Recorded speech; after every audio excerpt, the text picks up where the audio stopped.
Good morning everyone. Hello everybody. Welcome to the channel of Acadesia. एक PPT design की है अंकित कांत ने और मैं अक्षत तिवारी आपका हार्दिक स्वागत करता हूँ। अंकित कांत को मैं बहुत दिल से थैंक्स करता हूँ क्योंकि इस पीपीटी को बनाने में बहुत एफर्ट लगती है और उन्होंने सारा पीपीटी खुद से डिज़ाइन किया है। ठीक है, और वीडियो को लाइक करना ना भूलें, सब्सक्राइब करना चैनल को ना भूलें और शेयर करें। क्यों करें? क्योंकि वीडियो बनाने में बहुत एफर्ट लग रही है, लगातार कंटेंट आ रहा है और आपकी अप्रिसिएशन हमारे एफ़र्ट को बढ़ाने में मदद करेगी। आप जितना अप्रिशिएट करेंगे हम उतना ज़्यादा एफ़र्ट डालेंगे, इसलिए आप हमें अप्रिशिएट करें, कमेंट करें, शेयर करें, लाइक करें, सब्सक्राइब करें चैनल को। जितना ज़्यादा आप अप्रिशिएट कीजिएगा उतना ज़्यादा एफ़र्ट डाला जाएगा। अभी तक मैंने इस चैप्टर के 4 लेक्चर ले रखे हैं जिसमें मैंने वेपर प्रेशर तक पूरा ख़त्म कर दिया। आज मैं इस चैप्टर का most important topic Rawls law पढ़ाने वाला हूँ। दो टॉपिक इसका माना जाता है आत्मा है इस चैप्टर का। कौन कौन सा? रॉल्स लॉ और कॉलिगेटिव प्रॉपर्टी। आपको अगर ये दोनों आती है तो लगभग आप चैप्टर 80 to 90% समझ चुके हैं। क्या 80 to 90% आप समझ रखे हैं? ठीक है सर, तो शुरू करें रॉल्स लॉ। तो आप अपना पेटी बांधिए और शुरू करते हैं रॉल्स लॉ ताकि आपको मज़ा आ जाए। ठीक है, ठीक है बॉस, मैं जूम करूँ? करता हूँ। ठीक है, रॉल्स लॉ। ठीक है, देखो, vapour pressure of a liquid solution. पहला चीज़, रॉल्स लॉ किसके बारे में डील करता है भाई साहब? Vapour pressure. किसका? किस टाइप का सॉल्यूशन का? लिक्विड। अच्छा सर, कुछ पहले पढ़ाए थे? हाँ पढ़ाया था। गैस लिक्विड में हेनरी लॉ लगता था। क्या लगता था? Henry law. यहाँ वेपर प्रेशर अगर लिक्विड सॉल्यूशन है तो वो कौन डील करेगा? Rawls law. मतलब लिक्विड सॉल्यूशन कहना क्या चाहते हैं? ठीक है, मैं बताता हूँ। For a solution of volatile liquid. कैसा लिक्विड है बॉस? वोलाटाइल। अच्छा, वोलाटाइल क्या होता है? वोलाटाइल होता है, देखो, वोलाटाइल मतलब इसमें लिक्विड की बात हो रही है तो इसमें मान लें वाटर H2O प्लस इथेनॉल, पानी और दारू मिला दे, पूरा मिल जाएगा। नॉन वोलाटाइल क्या होता है सर? नॉन वोलाटाइल होता है बाबू, पानी में अंडा डाल दो, पानी में चिकन डाल दो, पानी में आलू डाल दो, वो कैसा सॉल्यूशन होगा? सॉल्यूशन नॉन वोलाटाइल सॉल्यूट वो लिक्विड होगा। ठीक है, तो for a solution of volatile liquid, ठीक, the partial vapor pressure of each component in the solution is directly proportional to its mole fraction। समझाओ सर, ये तो आप बस पढ़ रहे हो, समझाने की कोशिश करते हैं। तुम खुद सोचो, इसमें दो कंपोनेंट थे इस सॉल्यूशन में, H2O और इथेनॉल। तो अगर हम वेपर प्रेशर निकालना चाहते हैं H2O का, किसका? H2O का, तो वो क्या होने वाला है? डायरेक्टली प्रोपोर्शनल होने वाला है उसके मोल फ्रैक्शन से, जो पानी का मोल फ्रैक्शन है उससे। अगर इथेनॉल का निकालना चाहते हो सिमिलरली, तो वो क्या होने वाला है? प्रेशर ऑफ इथेनॉल किसके प्रोपोर्शनल होगा? डायरेक्टली प्रोपोर्शनल होगा उसके मोल फ्रैक्शन से। यही ये लॉ कहता है। क्या कहता है? यही लॉ कहता है ये। फिर से, अगर वोलाटाइल लिक्विड है तो partial vapour pressure of each component in solution किसके प्रोपोर्शनल होगा? उसके मोल फ्रैक्शन के प्रोपोर्शनल होगा। तुमने देख लिया कि H2O और इथेनॉल का सॉल्यूशन था, तो अगर प्रेशर ऑफ H2O निकाल रहे थे तो वो किसके प्रोपोर्शनल था? Vapour pressure, mole fraction of H2O के। इथेनॉल का मोल फ्रैक्शन किसके प्रोपोर्शनल था? इथेनॉल का प्रेशर किसके प्रोपोर्शनल था? मोल फ्रैक्शन ऑफ इथेनॉल के। इतना बात समझ में आया? और अच्छे से समझते हैं इसको। ठीक है, ये सब आपको क्लीन मिलेगा, टेंशन ना ले। For a binary liquid solution, ठीक, for a binary liquid solution, for a binary liquid solution, अगर P1 और P2 पार्शियल प्रेशर है लिक्विड 1 और लिक्विड 2 का, ठीक है बॉस, और x1 x2 मोल फ्रैक्शन है लिक्विड 1 और लिक्विड 2 का, तो क्या होने वाला है? तो मैं बता दिया हूँ। जैसे देख, ये लिक्विड सॉल्यूशन बना, ठीक, कैसा सॉल्यूशन बना? लिक्विड। तो ये मान ले 1+2 का सॉल्यूशन है। किसका? 1+ लिक्विड सॉल्यूशन है, लिक्विड सॉल्यूशन है, तो 1 और 2 दोनों क्या है? लिक्विड है। ठीक है, समझ रहा है? 1 और 2 क्या है? दोनों लिक्विड है। तो अगर हमें प्रेशर ऑफ 1 लिखना है तो हम बता चुके पहले, प्रेशर ऑफ 1 किसके प्रोपोर्शनल होगा? इसके मोल फ्रैक्शन के। तो क्या देख, P1 is directly proportional to x1। वहीं P2 लिखे लिक्विड 2 के लिए, P2 लिखेंगे तो उसके मोल फ्रैक्शन के प्रोपोर्शनल होगा, P2 is directly proportional to x2। ठीक है, तो हम अभी किसकी बात कर रहे हैं? लिक्विड 1 की बात कर रहे हैं। तो जब हम लिक्विड 1 की बात करते हैं तो P1 किसके प्रोपोर्शनल आएगा? x1 के, मतलब vapour pressure of first liquid is directly proportional to the mole fraction of first liquid. तो अगर तुमको पता होगा, ये बेसिक क्लास में पढ़ रखे हैं कि अगर प्रोपोर्शनलिटी का साइन हटता है तो एक कांस्टेंट ऐड होता है। तो देखो प्रोपोर्शनलिटी का साइन जब हटा रहे हैं तो यहाँ एक P1 नॉट x1 आता है, और हर कांस्टेंट का कुछ ना कुछ सिग्निफिकेंस होता है, ठीक है। तो P1 is equal to P1 not x1 आया, समझ में आया। अब P1 नॉट क्या है सर, कांस्टेंट हटाने पे हमने प्रोपोर्शनलिटी हटाने पे P1 नॉट एक कांस्टेंट ऐड हो गया। अब P1 नॉट का क्या सिग्निफिकेंस है, P1 not is nothing but a vapour pressure of pure liquid 1। मतलब अब सुनना ध्यान से, यहाँ तुमने दो लिक्विड मिलाया 1+2 से, तब जाके क्या बना, सॉल्यूशन बना, ठीक है। लेकिन अगर सिर्फ और सिर्फ फर्स्ट लिक्विड होता, क्या सिर्फ और सिर्फ कंटेनर में फर्स्ट लिक्विड होता, तो उसका जो प्रेशर होता ना वो क्या होता, P1 नॉट। तो P1 नॉट का सिग्निफिकेंस क्या है, P1 not is the vapour pressure of pure liquid 1। Pure liquid जब सिर्फ और सिर्फ वही लिक्विड हो, नहीं आया समझ में। जैसे 1 और 2 सॉल्यूशन को, 1 और 2 लिक्विड को मिला के सॉल्यूशन बनते हैं, वाटर प्लस इथेनॉल। तो सपोज कर फर्स्ट सॉल्यूशन वाटर है, तो P1 नॉट क्या होगा, सिर्फ और सिर्फ वाटर का, वाटर जब होगा ना सॉल्यूशन में, खाली वाटर ही प्रेजेंट होगा, तो उस टाइम का प्रेशर क्या होगा, वेपर प्रेशर P1 नॉट होगा। आगे बढ़े, क्लियर होगी बात यहाँ तक। तो अब देखो लिक्विड 2 के लिए भी क्या है, P2 is directly proportional to x2, पता है अपने को। तो जब तू फिर से प्रोपोर्शनलिटी का साइन लगाएगा, हटाएगा, तो क्या यहाँ पे P2 नॉट ऐड होगा। तो अब P2 नॉट का भी वही सिग्निफिकेंस है कि P2 not is nothing but a vapour pressure of a pure liquid 2। मतलब वही बात कि अगर सिर्फ और सिर्फ कंटेनर में लिक्विड 2 होगा तो उस टाइम जो वेपर प्रेशर होगा वो क्या होगा, P2 नॉट होगा, ठीक है। क्लियर है बात। तो अगर आप वेपर प्रेशर और मोल फ्रैक्शन के बीच में ग्राफ बनाना चाह रहे हैं, तो वेपर प्रेशर ये है, तो ये क्या है, वेपर प्रेशर y एक्सिस, और मोल फ्रैक्शन ये है, ठीक। और स्लोप क्या है, P2 नॉट। तो क्या y बराबर mx की कर्व बनेगी, और ये कैसा होता है, straight line passing through origin. क्या होता है, स्ट्रेट लाइन। तो देख straight line passing through origin बना। तो वेपर प्रेशर और मोल फ्रैक्शन ऑफ सॉल्वेंट के बीच में अगर आपने ग्राफ बनाया है तो कैसा बन रहा है, वेपर प्रेशर और मोल फ्रैक्शन y बराबर mx का कर्व बन रहा है, ठीक है। tan थीटा क्या होगा इसका, स्लोप क्या होगा, स्लोप होगा इसका। अगर मान ले फॉर लिक्विड 2 के लिए बात कर रहा है, किसके लिए बात कर रहा है, लिक्विड 2 के लिए, तो tan थीटा क्या आ जाएगा, P2 नॉट। लिक्विड 2 के लिए, अगर वहीं लिक्विड 1 के लिए बात कर रहे हो तो P1 nought. I think now it is clear to you, ठीक है। आगे बढ़े। तो रॉल्स लॉ में क्या था, रॉल्स लॉ यही बोलता था कि अगर दो लिक्विड है और दोनों लिक्विड को मिला के आप वोलाटाइल सॉल्यूशन बना रहे हैं, कैसा बना रहे हैं, वोलाटाइल सॉल्यूशन बना रहे हैं, तो दोनों का जो वेपर प्रेशर होगा ना, जैसे फर्स्ट लिक्विड का जो वेपर प्रेशर होगा P1, तो वो उसके मोल फ्रैक्शन के प्रोपोर्शनल होगा, ठीक। तो जब P1 is directly proportional to x1, और जब हमने कांस्टेंट लगाया प्रोपोर्शनलिटी का साइन हटा के, तो यहाँ आ गया P1 equal to P1 not x1। फिर हम जाने कि P1 नॉट भाई साहब क्या होता है, तो दो लिक्विड का सॉल्यूशन है, ठीक है। अगर तू एक लिक्विड का प्रेशर लिखता है, खाली एक ही लिक्विड का, तो प्योर स्टेट में उस लिक्विड का जो वेपर प्रेशर होगा वो होगा P1 नॉट, और प्योर लिक्विड में जो वेपर प्रेशर होगा सेकेंड लिक्विड का वो होगा P2 नॉट। यही पढ़े हैं, ठीक है ना। तो अब आते हैं हम लोग डाल्टन्स लॉ।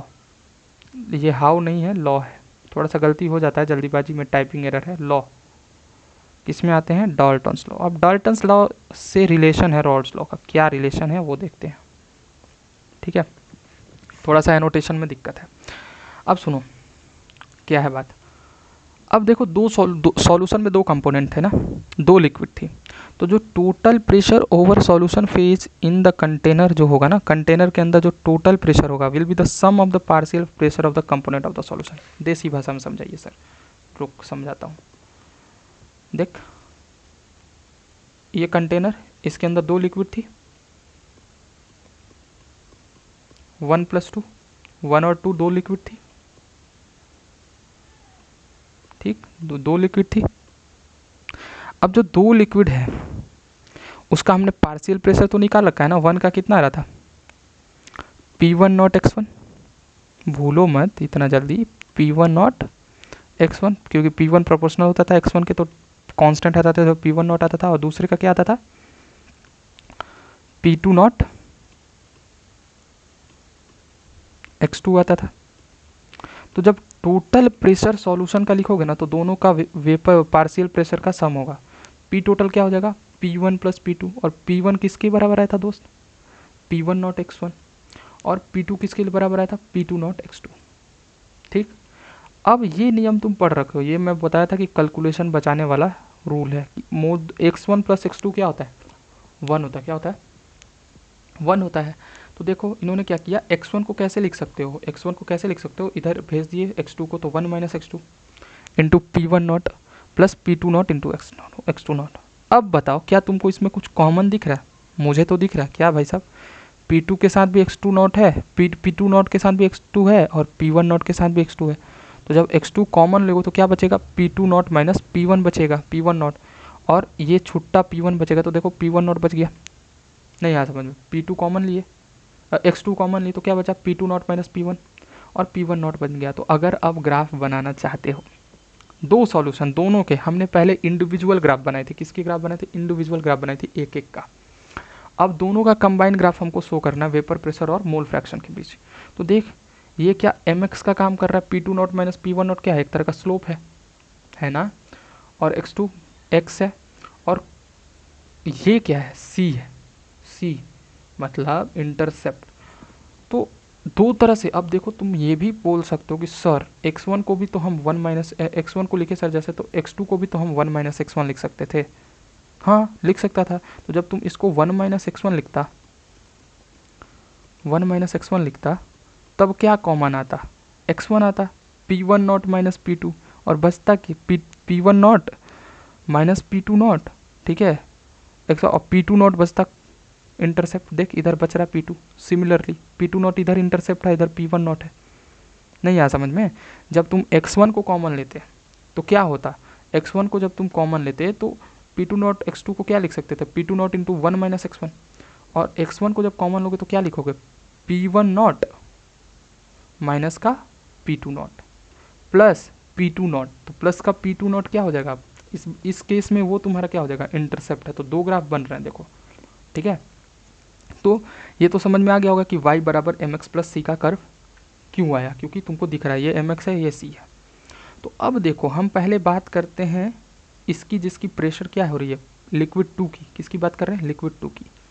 तो लिक्विड 2 का वे प्योर स्टेट में प्रेशर कितना था, P2 नॉट, कितना था P2 नॉट, और वहीं उसका क्या होगा, मैक्सिमम प्रेशर होगा। क्यों भाई साहब, क्योंकि x2 की वैल्यू मैक्सिमम कितनी हो सकती है पता, मोल फ्रैक्शन, मोल फ्रैक्शन की मैक्सिमम वैल्यू कितनी हो सकती है, 1।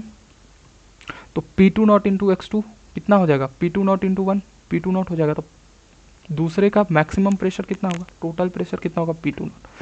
तो इनिशियली बात करें तो क्या P2 नॉट जीरो था, जब P2 नॉट जीरो था x2 भी जीरो था, बोलो क्यों भाई साहब, P टोटल कितना होता है, P1 P2 बराबर P2 नॉट इंटू x2, ऐसा लिखोगे, और P2 ही जीरो है तो x2 भी क्या हो जाएगा, जीरो, समझ में आया। तो इनिशियली x2 क्या है, जीरो। जब x2 जीरो है तो तुमको ये नियम तो पता है ना कि x1 प्लस x2 क्या होगा, नहीं आएगा समझ में तो कमेंट सेक्शन में लिखना, थोड़ा टिपिकल है। x1 प्लस x2 क्या होगा, 1 होता है। तो जब x2 जीरो है तो x1 की वैल्यू क्या हो जाएगी बाबू, 1। तो हम अगर लिक्विड 2 के लिए इनिशियली देख रहे हैं तो उसका x1 का वैल्यू क्या होगा, 1, और x2 की वैल्यू क्या होगी, 0। मतलब अब इसको देसी भाषा में समझाओ, जब सेकेंड लिक्विड नहीं होगा और वो सॉल्यूशन है, ठीक, तो फर्स्ट लिक्विड प्रेजेंट होगा पूरा का पूरा।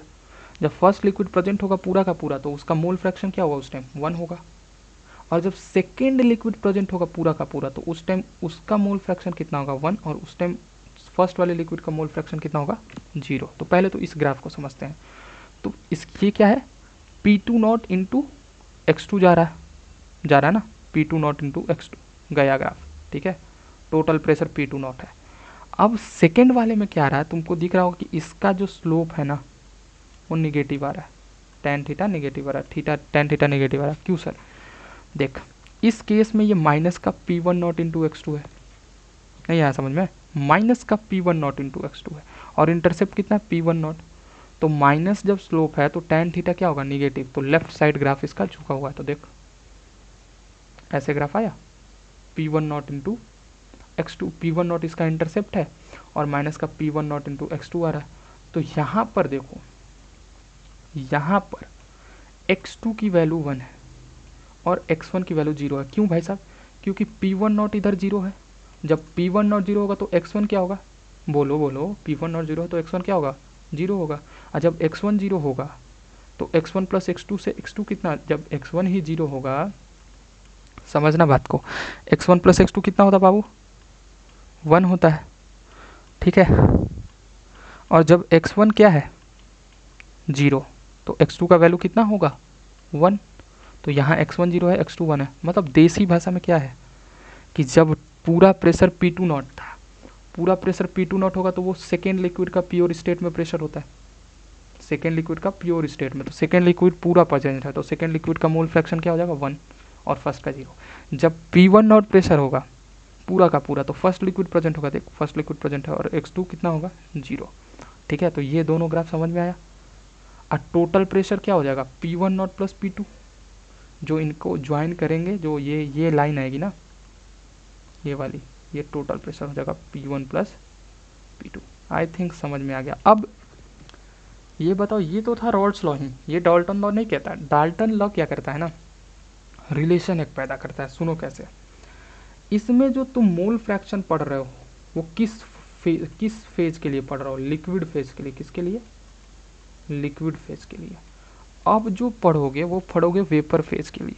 और वेपर फेज में डाल्टन्स लॉ तुम जैसा कि गैसेस स्टेट में पढ़ रखे होगे कि टोटल प्रेशर जो होता है वो प्रोपोर्शनल होता है, जैसे कि पार्शियल प्रेशर जो होता है ना, डाल्टन्स लॉ में तुमने पढ़ रखा है, वो प्रोपोर्शनल होता है टोटल प्रेशर के। किस फेज में, गैसियस फेज में, वेपर फेज में। तो अगर y1 y2 मोल फ्रैक्शन है लिक्विड 1 लिक्विड 2 का इन वेपर फेज, कौन सा फेज, वेपर, ध्यान रखना वेपर है बॉस, कौन सा फेज, वेपर फेज में ये रिलेशन आता है। तो वेपर फेज में हमने डाल्टन्स लॉ पढ़ रखा है कि पार्शियल प्रेशर डायरेक्टली प्रोपोर्शनल होता है टोटल प्रेशर के। तो जब पार्शियल प्रेशर टोटल प्रेशर के प्रोपोर्शनल है तो कांस्टेंट हटाओगे तो y1 आ जाएगा। और y1 क्या है, मोल फ्रैक्शन है, बट किसमें मोल फ्रैक्शन है, वेपर फेज में। ध्यान रखना चाहिए, लिक्विड होगा तो ये फॉर्मूला नहीं लगेगा, खरबूजा है, लिक्विड होगा तो ये फॉर्मूला मत लगाना। जब दोनों वेपर में दिया होगा ना तब ये फॉर्मूला लगाना। और similarly P2 equal to y2 into P total, तो y2 भी क्या है, vapour mole fraction in vapour phase. और y1 प्लस y2 भी 1 होता है, ठीक है, समझ में आया, y1 प्लस y2 भी 1 होता है। तो ये जितना तुम पढ़े अभी तक चीज़ें आसान है, एक बार स्टडी करोगे, पूरी पीपीटी दोबारा से पढ़ोगे, फिर मेरा लेक्चर देख लोगे तो दोबारा से समझ में आ जाएगा। फिर भी कोई डाउट रहता है इस लॉ के रिगार्डिंग, ठीक है, तो आप मुझे टेलीग्राम पे पूछें, मैं रिप्लाई करता हूँ, आप मुझे टेलीग्राम पे पूछें, ठीक है। अब जो है इस पर एक सवाल कराता हूँ जो पूरा इसको समराइज कर दे, ठीक है। सवाल है, इसको ध्यान से एनालाइज करना सवाल को, ठीक है, सवाल को एनालाइज करना, ठीक है। क्या सवाल है, the vapour pressure of pure liquid A and B are 450 mm and 700 mm of He। इस लाइन से आप क्या समझते हो, vapour pressure of pure liquid A and pure liquid B। Pure liquid A का मतलब P0 A, क्या समझते हो, P0 A मैं बता चुका हूँ। और प्योर लिक्विड B का मतलब क्या समझते हो बॉस, ये तुम्हें क्लिक करना चाहिए, इसीलिए मैं बताता हूँ। मैं डायरेक्ट सॉल्यूशन को इंटरप्रेट कर सकता हूँ लेकिन वो मज़ा नहीं आएगा ना, P0 B, ठीक है, इतना समझ में आ गया। तो मतलब हमें P0 A का वैल्यू दे रखा 450 mm ऑफ Hg और इसका वैल्यू दे रखा P0 B का 700 mm of Hg respectively at 350 kelvin. Temperature से कोई मतलब नहीं होता है जनरली सॉल्यूशन के सवाल में, जनरली का कहीं नहीं, ठीक है। तो आपको क्या बताना है कि find out the composition of the liquid mixture if total vapour pressure is 600 mm of Hg। Total vapour pressure का मतलब भाई साहब, टोटल वेपर प्रेशर का मतलब P टोटल क्या है, P टोटल। तो P टोटल कितना है, 600, और तुम्हें बताना क्या है, find out the composition of the liquid mixture, मतलब तुम्हें बताना है एक्स ए एक्स बी, ठीक है, तुम्हें बताना है एक्स ए एक्स बी। तो पी टोटल क्या लिखोगे, P1 प्लस P2 लिखोगे ना। अभी दूसरा सवाल पे मत जाओ, ठीक है, और लिक्विड मिक्सचर है, ध्यान रखना, स्टेट सबसे ज़्यादा ध्यान रखना, ठीक है। तो P1 को क्या लिखोगे, P1 नॉट x1, और P2 नॉट को क्या लिखोगे, P2 को क्या लिखोगे, P2 नॉट x2। अब ऐसे सवालों में आपको ध्यान देना पड़ेगा, क्योंकि एक इक्वेशन दो वेरिएबल है, लेकिन आपको पता है कि x1 प्लस x2 क्या होता है 1, तो आप क्या लिख सकते हो इसको, थोड़ा सा दिक्कत हो रहा है हमको, आप लिख सकते हो P1 not x1 plus P2 not, अब एक वेरिएबल में करना है तो x2 को क्या लिख सकते हो, 1 माइनस x1,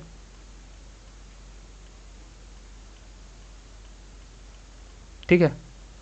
तो आपको क्या करना होगा, आपको टोटल प्रेशर पता है ना, आपको P1 नॉट भी पता है, PA नॉट भी पता है, PB नॉट भी पता है, तो क्या आप PA नॉट का वैल्यू डालोगे, PB नॉट का वैल्यू डालोगे, तो क्या आपको x1 का वैल्यू पता चल जाएगा।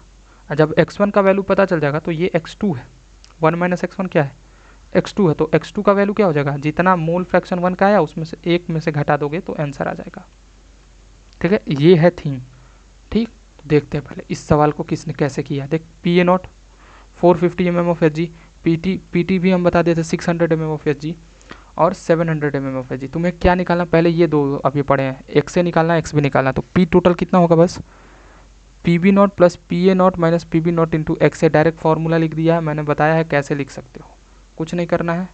देख PB नॉट यहाँ कॉमन, P2 नॉट कॉमन आ जाएगा, तुम ऐसे करो डायरेक्ट फार्मूला मत रटो, P2 नॉट बचेगा और इधर क्या लिखोगे, P1 not minus P2 not लिखोगे, P1 not minus P2 not into x1 लिख सकते हो, वही किया इसने, ठीक है, देख किया। तो 600 टोटल प्रेशर दे रखा था, प्रेशर ऑफ बी तुमको पता है PB not 700 plus 450 minus 700 into x है, तो क्या मोल फ्रैक्शन आ गया एक्स की वैल्यू 100/250 कैलकुलेशन से 0.40। तो ये तो बहुत आसान था, ऐसे सवाल आएंगे तो शायद रुकने नहीं चाहिए, जैसे मैंने समझाया है, अगर इतना सिंपल सवाल आता है तो नहीं रुकना चाहिए, आप 2-3 सवाल प्रैक्टिस कर लेना, ठीक है। अब दूसरा सवाल पे आते हैं, जो डाल्टन्स लॉ का मेन खूबी है। अब पढ़ो क्या कहता है, ऑल्सो फाइंड द कंपोजिशन, दो सवाल पूछा गया, कंपोजिशन का मतलब मोल फ्रैक्शन ही होता है, ठीक है, इन वेपर फेज।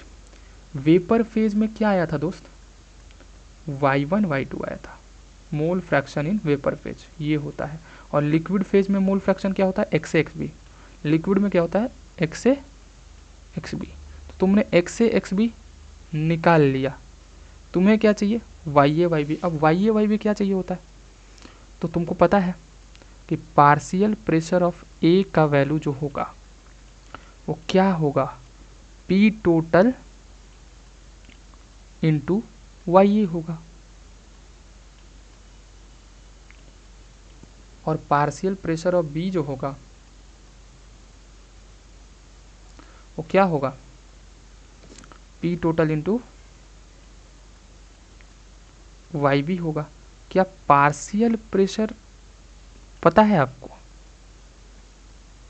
पता है आपको शायद, P1 की वैल्यू पता है आपको, P2 की भी वैल्यू पता है आपको, देखो देख PA को वैल्यू पता है आपको, निकाल लिया ना x A not into PA से करके 180 mm ऑफ Hg आया, PB की वैल्यू भी आपने निकाल लिया। अब PA क्या होगा भाई, YA इंटू PT मैं बता दिया हूँ, तो क्या YA आ गया आपका PA बाई PT, तो PA कितना आया था यहाँ पे 180 अपॉन 600, तो ये आ गया, और YB कितना आ गया PB अपॉन PT, तो ये आ गया 420 अपॉन 600, तो ये 0.70। अब देखो इस क्वेश्चन में क्या हुआ कि YB की वैल्यू YA से ज़्यादा आई, ठीक है। तो अब देखो कंपोनेंट बी का वेपर फेज में मोल फ्रैक्शन ज़्यादा है, मोल फ्रैक्शन ज़्यादा होने का मतलब उसका कंपोजिशन ज़्यादा है। वेपर में वो कैसा सॉल्यूशन होता है देखो, so vapour phase is more rich in component liquid B, तो B is more volatile liquid than है। वोलाटाइल का मतलब कौन जल्दी वेपर में कन्वर्ट होगा, वोलाटाइल का मतलब, तो इसका मोल फ्रैक्शन ज़्यादा है, रिचर है, तो बी क्या होगा, ज़्यादा वोलाटाइल। ये पता करने का तरीका होता है अगर मान ले y1 ग्रेटर देन y2 है, तो फर्स्ट सॉल्यूशन क्या होगा, मोर वोलाटाइल। ठीक है, तो यहाँ पे मैंने रॉल्स लॉ को ख़त्म कर दिया पूरी तरह से। ठीक है, क्वेश्चन एक लिया, लेकिन एक ही क्वेश्चन में दोनों मल्टीपल कॉन्सेप्ट्स इन्वॉल्व थे। एक क्वेश्चन अगर अच्छा क्वेश्चन है तो आपके पूरे कॉन्सेप्ट को क्या कर सकता है, रिफाइन कर सकता है। मैंने वही ट्राई किया। एक बार फिर से मैं जल्दी में क्विक फास्ट समरी दे देता हूँ ताकि आपको जाते जाते रफली याद हो जाए मैंने क्या पढ़ाया है। ठीक है, हमने शुरू किया था, ठीक है, रॉल्स लॉ से। रॉल्स लॉ में क्या पढ़ा था कि दो लिक्विड मिक्सचर का सॉल्यूशन है, तो हर एक का पार्शियल प्रेशर उसके मोल फ्रैक्शन के प्रोपोर्शनल होगा, यही पढ़ा था। P1 is directly proportional to X1। तो जब हमने प्रोपोर्शनलिटी हटाई थी तो एक कांस्टेंट ऐड हुआ था P1 नॉट। क्या ऐड हुआ था, P1 नॉट। और P1 नॉट क्या था कि अगर लिक्विड 1 ही प्रेजेंट है सिर्फ सॉल्यूशन में, तो उस टाइम जो उसका वेपर प्रेशर होगा P1 नॉट, मतलब प्योर स्टेट में जो वेपर प्रेशर है, ठीक है, फर्स्ट लिक्विड का। और उसी तरह P2 नॉट क्या होगा, प्योर स्टेट में जो उसका वेपर प्रेशर है लिक्विड 2 का। तो अब फिर हमने क्या पढ़ा डाल्टन्स लॉ स्टार्ट करते टाइम, टोटल प्रेशर जो होगा वो दो लिक्विड है, लिक्विड 1 प्लस लिक्विड 2 में, तो जो टोटल प्रेशर होगा वो उन दोनों के पार्शियल प्रेशर के सम के बराबर होगा। अब पार्शियल प्रेशर क्या आता था, P1 नॉट इंटू X1, और P2 के लिए P2 नॉट इंटू X2। अब X2 को तुम 1 माइनस X1 लिख सकते थे, तो P1 not plus P2 not minus P1 not minus into X2, ये आ गया फाइनल एक्सप्रेशन। इसको याद मत करो, तुम डायरेक्ट कर सकते हो, इतनी मैथमेटिक्स आती है तुमको। ठीक है, फिर हमने ग्राफ के बारे में जिक्र किया था, जब इंडिविजुअल ग्राफ बना रहे थे तो y बराबर mx का ग्राफ आ रहा था, straight line passing through origin. और tan थीटा लिक्विड 2 के लिए बनाओगे तो उसका प्रेशर प्योर स्टेट में, अगर लिक्विड 1 के लिए बना रहे हो तो उसका प्रेशर प्योर स्टेट में। क्लियर है बात। अब फिर रॉड्स लॉ जब हमने जब दोनों प्रेशर टोटल प्रेशर का ग्राफ बनाने लगे, टोटल प्रेशर और इसके बारे में रिलेशन हमने निकाला, तो हमें और ग्राफ के बारे में अच्छे से पता चला कि एक ग्राफ जो जाएगा वो पॉजिटिव स्लोप से जा रहा है P2, और P1 जो जा रहा है वो नेगेटिव स्लोप से जा रहा है, वो इस एक्सप्रेशन से आप देख सकते हैं। ठीक है, और टोटल प्रेशर जो होगा इन दोनों को ज्वाइन करने वाली सम हो जाएगी। इनिशियली P1 नॉट प्रेशर है, तो P1 नॉट प्योर स्टेट में प्रेशर होता था फर्स्ट लिक्विड का, तो प्योर स्टेट मतलब फर्स्ट ही लिक्विड प्रेजेंट है तो X1 1 होगा, और दूसरा लिक्विड है नहीं तो X2 0 होगा। उसी तरह P2 नॉट में खाली सेकेंड लिक्विड ही प्रेजेंट है तो X2 1 होगा, X1 0 होगा। ठीक है, फिर हमने ये मोस्ट इंपॉर्टेंट पढ़ा जिससे सवाल पूछ सकते हैं कि देखो ये जो मोल फ्रैक्शन था ना X1 X2, वो था लिक्विड फेज में। अगर वेपोराइज कर देते हैं, वेपर फेज की बात करते हैं, तो डाल्टन्स लॉ क्या कहता था कि partial pressure is directly proportional to total pressure. ठीक है, टोटल प्रेशर वेपर फेज में डाल्टन्स लॉ लगता था। तो जब टोटल प्रोपोर्शनलिटी हटाओगे तो y1 ऐड होगा, y2 ऐड होगा। ठीक है, तो y1 क्या है, मोल fraction in vapour phase, mole fraction in vapour phase. ठीक है, तो ये रिलेशन याद होना चाहिए कि वेपर प्रेशर होगा तो y1 y2 निकालेंगे, और y1 y2 के लिए ये वाला expression P1 equal to y1 into P total, P2 equal to y2 into P total. फिर हमने एक सवाल किया जिसमें दोनों चीज़ डिस्कस हो गई, देखा कि PA नॉट दिया है, PB नॉट दिया है। ठीक है, हमसे पहले पूछा है total find out the total vapour pressure. ठीक है, total vapour find out the composition, total vapour pressure देखे कंपोजिशन ऑफ लिक्विड मिक्सचर, कैसा मिक्सचर, लिक्विड मिक्सचर। तो सिंपल वही लॉ लगेगा, P टोटल इक्वल टू, बताओ, P total equal to PA nought PA plus PB। PA को क्या लिखे थे, PA नॉट इंटू एक्स है, PB को क्या लिखे थे, PB नॉट इंटू XB, और XB को क्या लिख सकते हो, 1 माइनस एक्स है, तो उससे एक्स से हमने निकाल लिया, एक्स भी निकाल लिया। अब बोला कि वेपर फेज में निकालो, तो वेपर फेज में क्या होगा भाई, वेपर फेज में क्या होता था formula, PA equal to P total into Y है, तो इसके लिए PA निकालना पड़ेगा। तो PA क्या निकलेगा, PA नॉट इंटू एक्स है, सब दिया निकाल सकते हो, PB निकाल सकते हो, PB नॉट इंटू एक्स भी, देखो वही किया है, सारा निकल गया। तो PA वाई ए इंटू पी टोटल, PA पता है, PT पता है, वाई ए पता चल जाएगा, Y A equal to PA upon PT। और उसी तरह PB equal to Y B into PT, PB पता है, PT पता है, वाई भी निकल जाएगा। और हमने एक इम्पॉर्टेंट रिलेशन निकाला कि अगर वेपर फेज में देखेंगे किसका कंपोजिशन ज़्यादा है, अगर y1 ग्रेटर देन y2 होगा तो first liquid will be more volatile. बहुत इंपॉर्टेंट था ये लाइन, ठीक है। तो आशा करता हूँ कि आपको सारी चीज़ समझ में आ गई होगी रॉल्स लॉ के अकॉर्डिंग। रॉल्स लॉ मैंने फिनिश करने की कोशिश की और आसान तरीके से आपको समझाने की कोशिश की है। आप उससे ट्राई करें कि 4-5 क्वेश्चन कर ले प्रीवियस ईयर के। मैंने एक ही लिया, लेकिन एक ही में दोनों कॉन्सेप्ट को मैंने क्या किया, कंपाइल किया। तो अगर ये सवाल आपको समझ में आ गया है तो आप दूसरे सवाल को कर पाएंगे, ठीक है ना। तो आप पहले प्रैक्टिस कर लें। डाउट होता है अगर तो टेलीग्राम पे आज के आज पूछ लें, मैं सॉल्व करके आपको रिप्लाई कर दूंगा। थैंक यू एवरीबॉडी, बाय करता हूँ। लेकिन एक चीज़, आप लोग सब्सक्राइब अभी करना बंद कर दिए हैं, लाइक करना बंद कर दिए। प्लीज़ सब्सक्राइब करें, लाइक करें, शेयर करें और कमेंट ज़रूर करें, पॉजिटिव कमेंट करें, ठीक है। Okay bye, have a nice day.